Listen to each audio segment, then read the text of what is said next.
आपको याद है हम यहाँ एजेंडा से बात कर रहे थे और we had talked about vision and key principles, universal access and early childhood education, how children will learn, curriculum and pedagogic structure. आज हमको शुरुआत करनी है curriculum, learning outcome and competencies. यहाँ से आज हम शुरू करेंगे। करिकुलम में जब हम लोग बात करेंगे, कल हमने ये तमाम बातें की थी। ये सस्टेनेबल डेवलपमेंट गोल क्या है, 21st सेंचुरी स्किल क्या है, foundation literacy and numeracy et al. उसके बाद लैंग्वेज बैरियर की बात की थी। फिर ये स्ट्रक्चर मैंने आपको बताया था जो 5+3+3+4 दर्शाता है कि कैसे न्यू एकेडमिक स्ट्रक्चर काम करेगा। फिर हम लोगों ने ECC फ्रेमवर्क पे बात की, अर्ली चाइल्डहुड एजुकेशन पे बात की थी हमने। तो ये सारे पैरामीटर हमने देखे थे। आज हम लोग करिकुलम और उसके डिजाइन पे बात करेंगे। तो लेट्स स्टार्ट विद दैट। जब हम लोग करिकुलम डिजाइन की बात करते हैं तो न्यू एजुकेशन पॉलिसी हमको बताती है कि आप करिकुलम को रिड्यूस किया जाए और उसके 4 अलग अलग पैरामीटर्स है। पहला पैरामीटर इसका कोर इसेंशियल्स है, मतलब जो सारे सब्जेक्ट्स है हमारे core subjects, history, civics, geography, science, maths, languages, इसको रिड्यूस करके इसके कोर इसेंशियल पे बात की जाए कि किसी लैंग्वेज के कोर एस्पेक्ट्स क्या है, साइंस के कोर एस्पेक्ट क्या है, और इनमें कंसेप्चुअल लर्निंग पे बात की जाए। दूसरा फोकस जो है करिकुलम का वो क्रिटिकल थिंकिंग पर है, जो इंक्वायरी बेस्ड है, डिस्कवरी बेस्ड है, और इसमें होलिस्टिक एजुकेशन है टीचिंग लर्निंग मेथड्स को लेकर। मतलब टीचर वो क्या करे कि बच्चे की क्रिटिकल थिंकिंग डेवलप हो जाए। तो देखिए, क्रिटिकल थिंकिंग डेवलप होने का मतलब ये है कि बच्चा सवाल करे, क्वेश्चनिंग करे। जितना बच्चा क्वेश्चनिंग करेगा उतना ज्यादा उसकी थिंकिंग डेवलप होगी। इस वक्त जो पैरामीटर है, इस वक्त जो चीजें वो ऐसी है कि हम बच्चे को बहुत ज्यादा इंकरेज नहीं करते कि वो क्वेश्चन करे। हाँ, जो अच्छे टीचर है, जो सब्जेक्ट में बहुत अच्छा अपना कमाल रखते हैं, वो बच्चे को बताते हैं कि साइंस में ये why the sky is blue, why water turns ice in 0 degree temperature. ये सारे जो क्वेश्चन है, व्हाई प्लांट्स आर ग्रीन, इन पर बात होती है। लेकिन बच्चा ये सवाल करे, ये जिज्ञासा डेवलप करना, इसको क्रिटिकल थिंकिंग बोलते हैं, और ये डेवलप होना बहुत जरूरी है। तीसरा जो एस्पेक्ट है करिकुलम का वो ये कि इंटरेक्शन होना चाहिए और टीचिंग की डिपेंडेंसी टेक्स्ट बुक पर कम होनी चाहिए। इस वक्त क्या है, हम लोग टेक्स्ट बुक ओरिएंटेड टीचिंग कर रहे हैं। हमारे पास एक सिलेबस है, हम उसको वर्ड टू वर्ड फॉलो करते हैं और पेज टू पेज जैसे हमारे सिलेबस में दिया हुआ है वैसे हम उसको पढ़ते हैं और पढ़ाते हैं। अब नए एजुकेशन सिस्टम में ये कहा जा रहा है कि टेक्स्ट बुक पर डिपेंडेंसी कम होना चाहिए और क्वेश्चन स्टूडेंट से पूछने चाहिए कि वो क्या सोच रहा है टेक्स्ट बुक के बारे में। और इसमें एक्चुअली काम ज्यादा टीचर का है कि वो अपनी क्लास को इंटरेक्टिव कैसे बनाए, अपनी क्लास को कैसे 2 वे लर्निंग मेथड का बनाए, कैसे बच्चों से कम्युनिकेशन इंटरेक्शन इंक्रीज करें। तो ये सब एक टीचर के अपनी काबिलियत पर, अपनी क्षमता पर डिपेंड है कि वो एक क्लासरूम को, एक पिन ड्रॉप क्लासरूम को इंटरेक्टिव क्लासरूम कैसे बनाते। अब वो टाइम चला गया जब अब ये बोलते थे कि क्लास में बहुत ज्यादा शोर नहीं होना चाहिए, टीचर को सुनना चाहिए। अब ऐसा है कि टीचर बच्चे को सुने। यहाँ पर ये जो करिकुलम है ये स्टूडेंट ओरिएंटेड है, कंसेप्ट ओरिएंटेड है, टीचर ओरिएंटेड नहीं। पहले ऐसा था, पहले अगर पुराने आप देखें एजुकेशन सिस्टम में तो उसमें teacher boss, teacher was a highly knowledgeable person who is going to deliver the best knowledge to the student, and whatever he says is correct and accurate, and student has to follow the teacher. अब ऐसा नहीं, अब ऐसा है कि teacher facilitator है और teacher बच्चे को इंकरेज कर रहा है उसकी सेल्फ लर्निंग। तो सेल्फ लर्निंग को इंकरेज करना ये भी एक NEP के करिकुलम डिजाइन का गोल है। चौथी बात यह है कि एक्सपीरियंशियल लर्निंग हो, मतलब लर्निंग में फन हो, लर्निंग में क्रिएटिविटी हो, बच्चा क्लास में इंजॉयबल महसूस करे, बच्चा स्कूल आने में उसकी अपनी मर्जी शामिल हो, उसको जबरदस्ती मार पीट के स्कूल ना भेजा जाए। ये चीज इसमें इम्पोर्टेंट है। तो 4 कोर एलिमेंट है, core essential, critical thinking, interactive classes और एक्सपीरियंशियल लर्निंग। इसमें आप जो देख रहे हैं नीचे, curriculum and pedagogy to be transferred by 2022 to promote skill based and minimize the rote based learning. तो रोड बेस्ड लर्निंग को मिनिमाइज करना और करिकुलम को ऐसे डिजाइन करना है कि बच्चे में सेल्फ लर्निंग का पेस है, ये इम्पोर्टेंट। इसमें रिवीजन है एनसीएफ का, नेशनल करिकुलम फ्रेमवर्क का, और टीचर्स के लिए भी इसमें नए चेंजेस आने वाले थे 2021 तक जो नहीं आए। इसमें अभी तक गवर्नमेंट ने काम नहीं किया है और टीचर ट्रेनिंग के लिए अभी तक कोई मॉड्यूल तैयार नहीं कर पाई है एनसीईआरटी। ये इसका ड्रॉबैक। अब जब हम फोकस करते हैं कॉम्पिटेंसीज पर, सब्जेक्ट इंटीग्रेशन पर, तो हम बात करते हैं कॉम्पिटेंसी बेस्ड एजुकेशन। इसका मतलब क्या हो? मतलब ये कि जो स्कूल के लीडर्स है, मतलब स्कूल के लीडर, टीचर्स और एडमिनिस्ट्रेटर, उनके पास आउटकम होना चाहिए अपनी लर्निंग का, कि बच्चे को जो पढ़ाया गया उसका आउटकम कितना निकल कर आ रहा, और वो जो करिकुलम का फ्रेमवर्क है उसको इम्प्लीमेंट करने में क्या कठिनाइयां वो फेस कर रहे हैं। तो उसके लिए उनको ऐसा करिकुलम और ऐसा सिस्टम डिवाइस करना है जो बच्चे की कॉम्पिटेंसी को बढ़ाए। अब क्या होता है कि बच्चा ग्रेजुएशन कर लेता है इंग्लिश में और वो इंग्लिश में एक एप्लीकेशन नहीं लिख पाता, बराबर। बच्चा साइंस में बीएससी एमएससी कर लेता है लेकिन बेसिक साइंटिफिक एप्टीट्यूड डेवलप नहीं हो पाता। बच्चा इकोनॉमिक्स में, सोशियोलॉजी में, साइकोलॉजी में एमए कर लेता है लेकिन उसमें साइकोलॉजिकल पॉजिटिव हेल्थ उसकी डेवलप नहीं हो पाती। मतलब जो सब्जेक्ट वो पढ़ रहा है वो सब्जेक्ट सुपरफिशियल है, वो उसके डीप हार्ट में नहीं गया। तो उसके लिए कॉम्पिटेंसी बेस्ड एजुकेशन हम बोलते हैं कि आदमी जो पढ़ रहा है वो उसके दिल में भी उतरना चाहिए। वो किसी शायर का बड़ा अच्छा शेर है कि आदमियत और शय है, इल्म है कुछ और चीज, लाख तोते को पढ़ाया पर वो हैवा ही रहा। मतलब तोते को आप जो भी पढ़ाए वो सिर्फ रट लेता है, उसके दिल में कोई बात नहीं उतरती, वो पढ़ के कोई पंडित नहीं बन जाता है, वो सिर्फ अपने मुंह से रटता रहता है। तो ऐसा एजुकेशन नहीं चाहिए इस नए सिस्टम। दूसरी बात है इंटीग्रेशन ऑफ सब्जेक्ट। मतलब ये कि आर्ट्स को जोड़ा जाए स्पोर्ट्स के साथ, स्पोर्ट्स को जोड़ा जाए कॉमर्स के साथ, कॉमर्स के साथ पेडागोजी जोड़ी जाए साइंस के साथ। मतलब इंटीग्रेशन ऑफ सब्जेक्ट हो, कोई भी सब्जेक्ट इंडिविजुअल ना पढ़ाए, ठीक है। तीसरा है डेवलपमेंट ऑफ साइंटिफिक टेम्पर, कि बच्चा जो साइंटिफिक टेम्पर की चीजें वो समझ पा रहा है या नहीं, यानी कि उसमें कॉन्स्टिट्यूशनल वैल्यूज डेवलप हो रही है या नहीं, उसमें पैट्रियोटिज्म, देशभक्ति, sacrifice, non violence, truth, honesty, peace, ये सारी चीजें आ रही है। यानी वो कोई क्रिमिनल तो नहीं बन रहा है स्कूल जाके, वो कोई ड्रग एडिक्ट तो नहीं बन रहा है, वो कोई चोरी करना तो नहीं सीख रहा है। ये चीजें, इन चीजों का ध्यान रखना है नए करिकुलम। फिर इसके बाद ये कि कोई हार्ड सेपरेशन नहीं, एकेडमिक और वोकेशनल सब्जेक्ट का इंटीग्रेशन है, साइंटिफिक और ह्यूमैनिटीज का इंटीग्रेशन है, स्पोर्ट्स, आर्ट्स, एकेडमिक्स का इंटीग्रेशन है। एक बच्चा 9th के बाद साइंस का एक सब्जेक्ट, आर्ट्स का एक सब्जेक्ट और कॉमर्स का एक सब्जेक्ट ले सकता। अच्छा, डिजिटल लिटरेसी को आगे बढ़ाया गया है। हर बच्चे को कोडिंग आनी चाहिए, हर बच्चे को कंप्यूटर स्किल्स आनी चाहिए, हर बच्चे को रीजनिंग आनी चाहिए। इसके लिए छोटे छोटे कोर्सेज डिजाइन किए गए हैं जो ऑनलाइन कोर्सेज, और आप आगे देखेंगे स्वयं करके गवर्नमेंट की वेबसाइट है, उस पर सारे कोर्सेज अवेलेबल। फिर प्रमोशन ऑफ मल्टीलिंगुअल टीचिंग, मतलब टीचर्स भी मल्टीलिंगुअल होने चाहिए। अब क्या होता है कि हम टीचर को रिक्रूट करते हैं कि भाई इसको इंग्लिश आती है क्योंकि हमारा स्कूल इंग्लिश मीडियम है, लेकिन अब ऐसा नहीं रहेगा।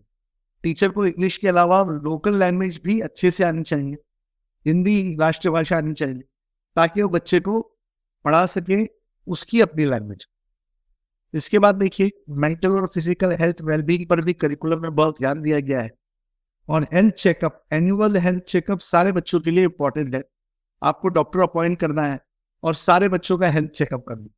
अगर आप नहीं कर रहे हैं तो उसको कीजिए, और अगर आप हेल्थ चेकअप करते हैं उसका एक कार्ड बनाइए।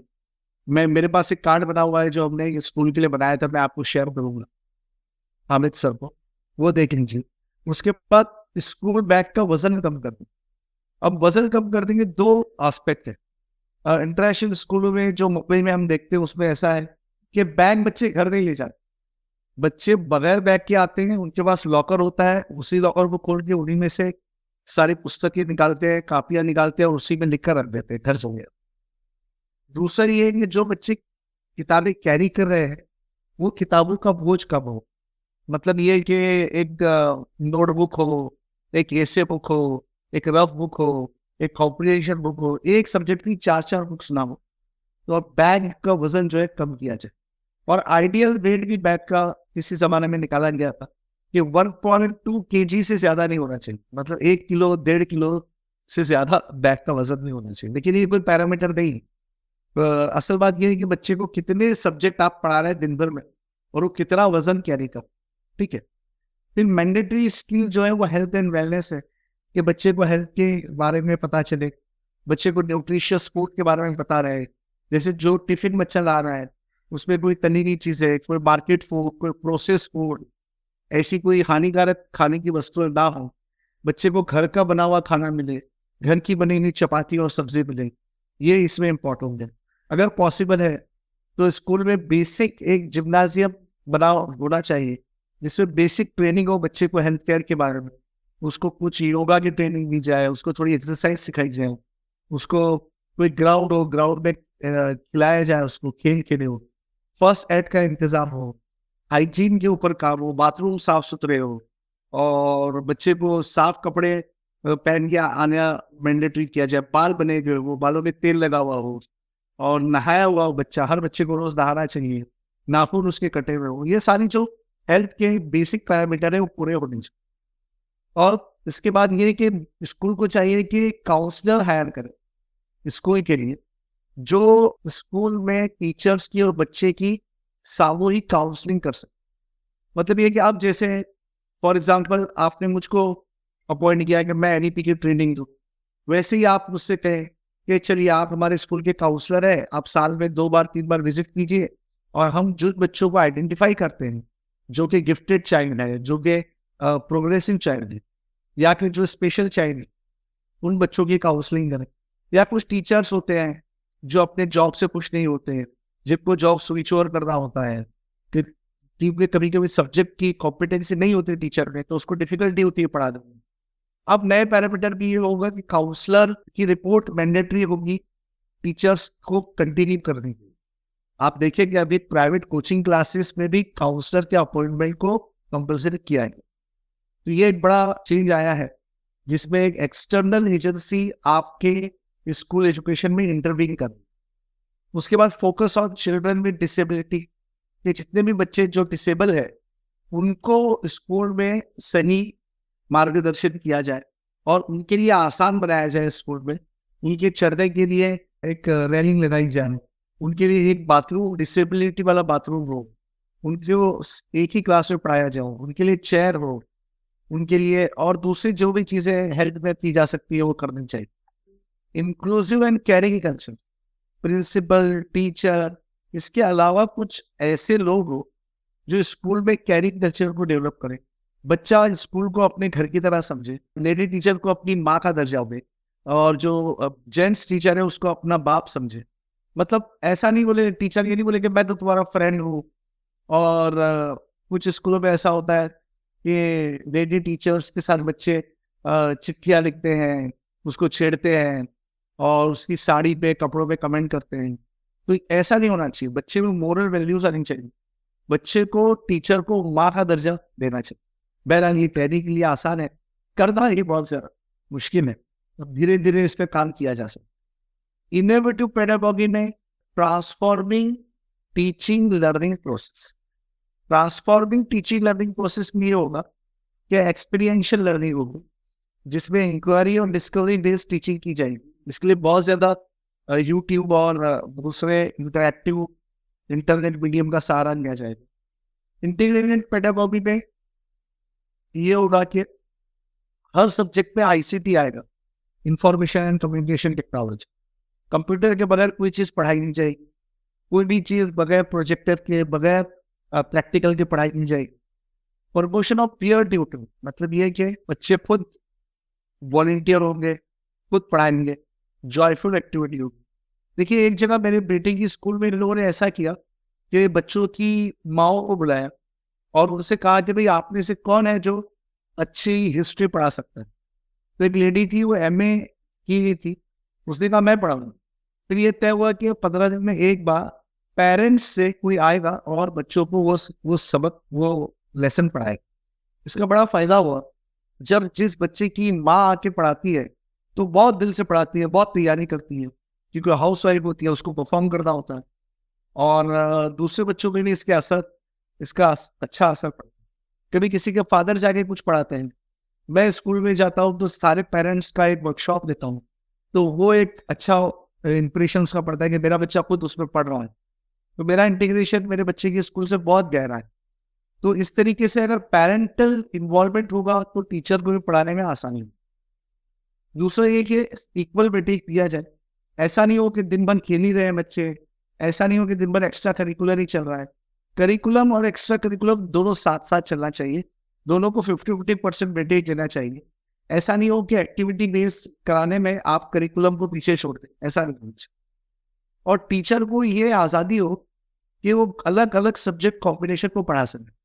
जैसे कभी-कभी मैं बायोलॉजी पढ़ाता हूँ, तो बायोलॉजी पढ़ाते-पढ़ाते मुझे ऐसा लगता है कि बच्चों को सेंटेंस मेकिंग नहीं आता है, तो मैं इंग्लिश में पढ़ाने लगता हूँ।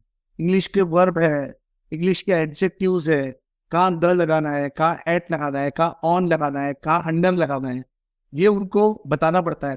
बच्चे नहीं जानते, बच्चे बोल नहीं पाते इंग्लिश। तो मैं कभी-कभी बायोलॉजी पढ़ाते-पढ़ाते इंग्लिश पढ़ाने लगता हूँ। कभी-कभी जब मैं एनवायरनमेंट पढ़ाता हूँ, तो मैं मोरल की तरफ चला जाता हूँ। उनको साइंस पढ़ाते-पढ़ाते सोशल स्टडीज़ पढ़ाने लगता हूँ। तो ये होना चाहिए, टीचर को ये फ्रीडम होना चाहिए कि वो अलग-अलग सब्जेक्ट में जंप करे, अपने सब्जेक्ट की कोचिंग लें। फिर एक मैंने आपको बताया था कि बैकलेस डेज़ एक आने वाला है। मतलब ऐसे 30 दिन हो गए या पहले 10 दिन से शुरुआत होगी, जब बगैर बैग के बच्चा आए और टीचर डायरेक्ट उसको पढ़ाए, जिसमें बैग, पेन, पेंसिल कुछ ना हो, पूरा दिन बच्चा इंटरैक्ट। और उसके बाद ये जो मैंने आपको बताया कि क्लास 6 से क्लास 12 तक इंटीग्रेशन ऑफ टेक्नोलॉजी बहुत important. Text book with local content and flavour. Curriculum हम पढ़ रहे हैं दोस्तों, करिकुलम में टेक्स्ट बुक इसेंशियल कोर है, एलिमेंट है। और वो टेक्स्ट बुक ऐसी बननी चाहिए जो लोकल नीड्स को पूरा करे। आपके local businesses, local culture, language, वहाँ के त्यौहार, आपके यहाँ का जो बिजनेस मॉड्यूल है। अब जैसे हमारे यहाँ महाराष्ट्र में कोकण है, वहाँ मछली की पैदावार ज्यादा होती है, तो वहाँ करिकुलम में फिश फार्मिंग को इंक्लूड किया जाए। आपके यहाँ पर जैसे छठ पूजा होती है, मैं छठ में आया था अभी वहाँ पर, मैंने देखा लोग बड़े खुश हैं, बहुत हंगामा रहता है। तो वो छठ पूजा का महत्व वहाँ पे इंक्लूड होना चाहिए। फिर अभी पिछले दिनों मैं लखनऊ गया, तो मैंने देखा कि वहाँ पर एक खास किस्म के लोग एक खास त्योहार में जमा होते हैं, तो उस त्योहार का इंक्लिनेशन उसमें होना चाहिए। ठीक है। कहीं पे एग्रीकल्चर है, तो यूपी में तो एग्रीकल्चर के जो फसल है, जो वहाँ का क्रॉप है, उसको इंक्लूड करना चाहिए। तो टेक्स्ट बुक इंटीग्रेटेड होना चाहिए लोकल सिनेरियोस। उसके बाद अफोर्डेबल हाई क्वालिटी बुक जो अवेलेबल है Diksha platform, digital vision on Diksha platform. अगर आप दीक्षा प्लेटफॉर्म को देखेंगे तो आप देखेंगे कि दीक्षा एक बहुत अच्छा प्लेटफॉर्म है। और ये प्लेटफॉर्म जो है बहुत सारी ऐसी बुक्स आपको बताता है जो, देखिए ये दीक्षा पोर्टल है, ये राष्ट्रीय ई पुस्तकालय है और इसमें सारी बुक्स की डिटेल्स है। इसमें NCERT, CBSE, NIOS, state board. इसको अगर आप स्किप करें मेन कंटेंट की तरफ, तो आप देखेंगे इसमें जादुई पिटारा है, एजुकेशन फॉर ऑल है और वर्चुअल लैब। इसमें यहाँ स्टेट लिखा हुआ है, इसमें आप बिहार सिलेक्ट करेंगे, व्यू करेंगे, तो ये पूछेगा आपको कि आप कौन से बोर्ड से हैं, आपका बिहार बोर्ड आएगा। मीडियम यहाँ अब नहीं आएगा क्योंकि यहाँ मैंने इसको लॉगिन नहीं किया, याद रहे मुझे इसको लॉगिन करना पड़ेगा। तो डिजिटल टेक्स्ट बुक्स इसमें आती है और सारी टेक्स्ट बुक इसमें अवेलेबल है, अगर आप इसको डाउनलोड करें। ये अवेलेबल है मोबाइल पर भी, अभी बहुत ज़्यादा प्रैक्टिकल नहीं हुआ है, लेकिन इसमें कंप्लीट केजी से लेकर 12 तक का टेक्स्ट बुक है। इसमें 3D 2D वीडियोस है, इसमें पजल्स है, सारी चीज़ें इसमें है। ये आप कर सकते हैं, इसको आप एक बार देख लीजिए। फिर आपको मैं दोबारा लेके चलूँ हमारे PDF की तरफ, जिसमें आप देखेंगे कि दीक्षा के बाद स्टेट करिकुलम की जो बुक है उसमें स्टेट का फ्लेवर है, स्टेट की चीजों को इनकॉर्पोरेट किया है। और जैसे कि मैंने आपको बताया कि बैग का वजन कम कर देते हैं, इसमें बहुत ही भार दिया जाता है। India's future and India's leadership role in upcoming field. तो ये जो कंप्यूटेशनल थिंकिंग है, इसमें इंडिया बहुत आगे जाने वाला है, और ये माना गया है कि 2047 तक इंडिया सुपर पावर होगा सेमीकंडक्टर में, क्वांटम कंप्यूटिंग में, क्लाउड कंप्यूटिंग में और AI। तो ये थिंकिंग बच्चों में डेवलप होना जरूरी। इसके साथ ही कंप्यूटेशनल थिंकिंग के साथ mathematical thinking and problem solving, उसके अलावा कंप्यूटेशनल थिंकिंग मतलब कंप्यूटर नॉलेज, और including contemporary subject in school, मतलब सब्जेक्ट ऐसे इंक्लूड किए जाए जो फ्यूचर सिटीजनशिप को इनकॉर्पोरेट करें, जैसे आर्टिफिशियल इंटेलिजेंस है, जैसे डिजाइन थिंकिंग है, होलिस्टिक हेल्थ है, ऑर्गेनिक लिविंग है, इन्वायरमेंटल एजुकेशन है, और ग्लोबल सिटीजनशिप एजुकेशन। तो ये इंक्लूड करने चाहिए सब्जेक्ट नए करिकुलम में। इसका सिलेबस भी आपको आएगा, इसकी ट्रेनिंग भी आपको मिलेगी, और ये 6ठी क्लास से ये सब्जेक्ट इंक्लूड कर दे हैं, और 9वीं क्लास के बाद फिर सब्जेक्ट में कैटेगराइजेशन हो जाएगा, और तकरीबन 40 से 42 सब्जेक्ट्स है, और बच्चे को 24 सब्जेक्ट सिलेक्ट कर दे हैं 9th में। मतलब ये सब्जेक्ट्स की बुक्स बहुत छोटी छोटी होगी, और हर चीज मॉड्यूल की शक्ल में होगी, और कितने मिनट में पढ़ाना है ये भी लिखा हुआ है। आपको सिर्फ उसमें करना ही है कि इसीलिए टीचर को फैसिलिटेटर कहा गया है। टीचर उसमें सिर्फ बच्चे को हेल्प करेगा, पूरा पढ़ाने की टीचर को आवश्यकता नहीं। ठीक है, अब ये तो आने वाला वक्त बताएगा कि कैसे हो सकता है। इसमें नॉलेज जो है ना, जो इंडिया का, जिसे हम इंडियन नॉलेज सिस्टम कहते हैं, उसको इंक्लूड करना बहुत जरूरी, मतलब ट्रेडिशनल इंडियन वैल्यूज। अब इंडियन वैल्यूज क्या है, इस पर एक बहुत बड़ा क्वेश्चन है, और यही बहुत बड़ा एक कंट्रोवर्शियल पॉइंट है जो NEP से रिलेटेड है। मतलब आप इंडियन वैल्यूज, ट्रेडिशनल वैल्यूज या इंडियन नॉलेज सिस्टम को कहाँ से आकार पे, आप वैदिक सिस्टम से ले रहे हैं, आप बुद्धिस्ट एरा से ले रहे हैं, आप मुगल एरा से ले रहे हैं, या आप अशोका वाले एरा से ले रहे हैं, कौन सा, या मोहनजोदड़ो हड़प्पा से ले रहे हैं, कितना पीछे आप जा रहे हैं, और कौन सी वैल्यूज ऐसी है जो आपको इंटीग्रेट करनी। तो इंडियन नॉलेज सिस्टम में बताया गया है कि ट्राइबल नॉलेज जो है, जो लोकल ट्राइब्स रखते हैं बीमारियों को ठीक करने की दवाओं के बारे में, या ये कि किसी कोई नॉलेज सिस्टम के बारे में, या घर बनाने के बारे में, या ये कि फार्मिंग के बारे में, तो इम्पोर्टेंट।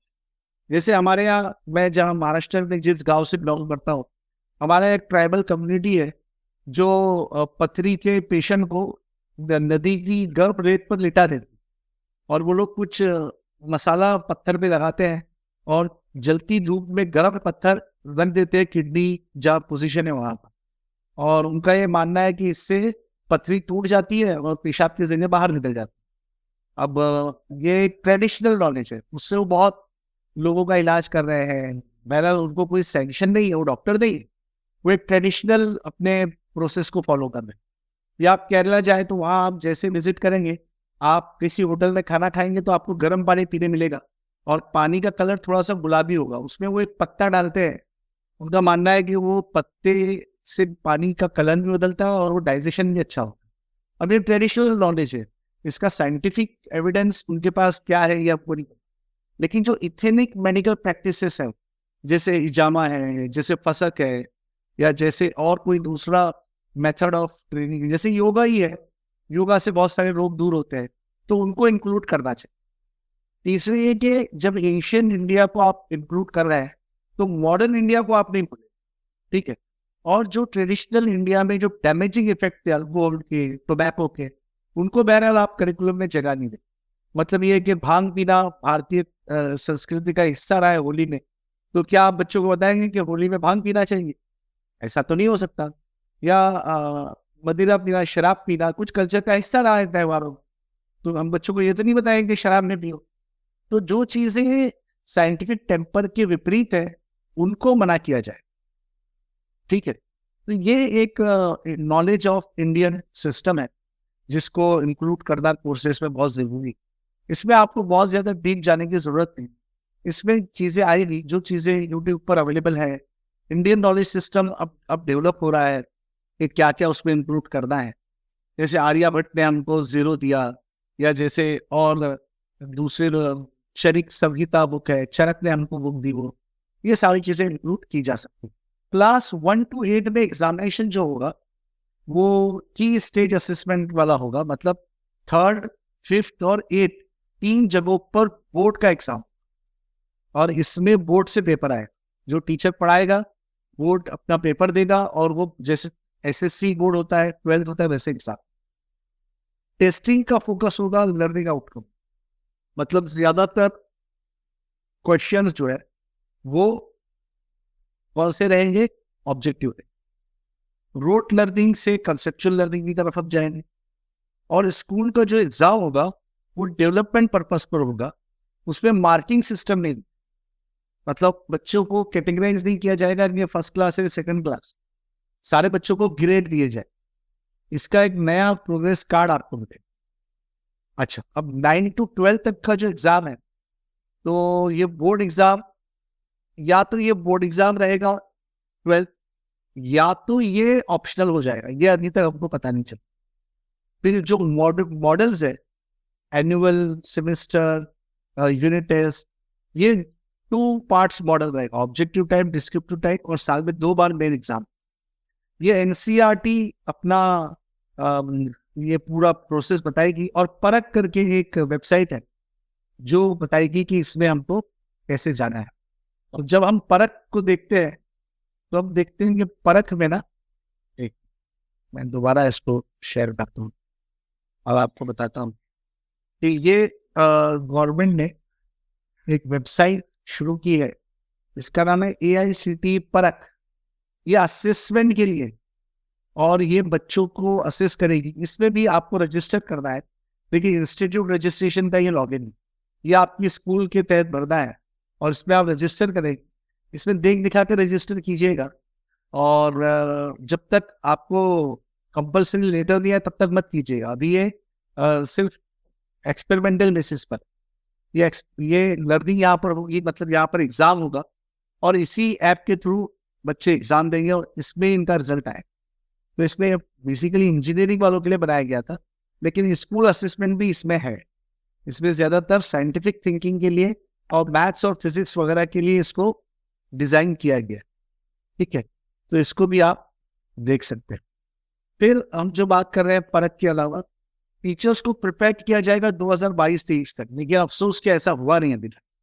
हाँ, और दूसरे के हर स्कूल बोर्ड वो अपने एकेडमिक स्टैंडर्ड लर्नर के अटेनमेंट पे रहेगा, मतलब स्कूल को A grade, B grade, C grade दिया जाएगा स्कूल के बच्चों के परफॉर्मेंस पे जो ऑनलाइन बेस्ड हो। ठीक है, और परख जो नेशनल सेंटर होगा वो स्कूल बोर्ड के साथ इंटीग्रेटेड होगा, और उसके पास एक क्वेश्चन बैंक होगा, और वो क्वेश्चन बैंक से बच्चों का एग्जाम लिया जाए। इसकी शुरुआत होगी मैथमेटिक्स से और फिजिक्स, और सेकेंड लेवल पे लैंग्वेज और सोशल स्टडीज के सब्जेक्ट इसमें आएगा, ये बात याद है। उसके बाद हम देखते हैं कि transforming the culture of assessment का पूरा कल्चर बदलने वाला है, और आउटकम हर बच्चे का हमको जानना है। तो बोर्ड एग्जाम बहुत फ्लेक्सिबल है, जैसे कि आजकल बाहर के देशों में एग्जाम होते हैं कि बच्चा एग्जाम में बैठा है और वो चाय भी पी रहा है, वो सैंडविच भी खा रहा है, बच्चा बीच में से उठ के जा भी सकता है। अच्छा, बच्चा जब चाहे इम्तिहान दे दे, अगर वो तैयारी उसकी हो गई है तो वो 6 महीने के बजाय 3 महीने में एग्जाम दे दे और आगे बढ़ जाए, प्रोग्रेस कर ले। ऐसा नहीं है कि बच्चे को एग्जाम देने के लिए साल भर रुक, जब उसकी चॉइस हो, जैसे अभी टॉफल आउट ऑफ इंडिया जाने की, या IELTS होता है, जब आप चाहे रजिस्टर करें एग्जाम पे, जब आपकी तैयारी हो जाए, तो ऐसा कुछ करने का इनका इरादा है। और इसके लिए AI बेस्ड सॉफ्टवेयर है जो हर बच्चे का इंडिविजुअल प्रोग्रेस मैनेज करेगा। मेरे ख्याल से हर बच्चे का एक इंडिविजुअल वेब पेज होगा जिसपे उसकी रिपोर्ट मॉनिटर होगी, और टीचर जब चाहेगा उस रिपोर्ट को देख पाएगा।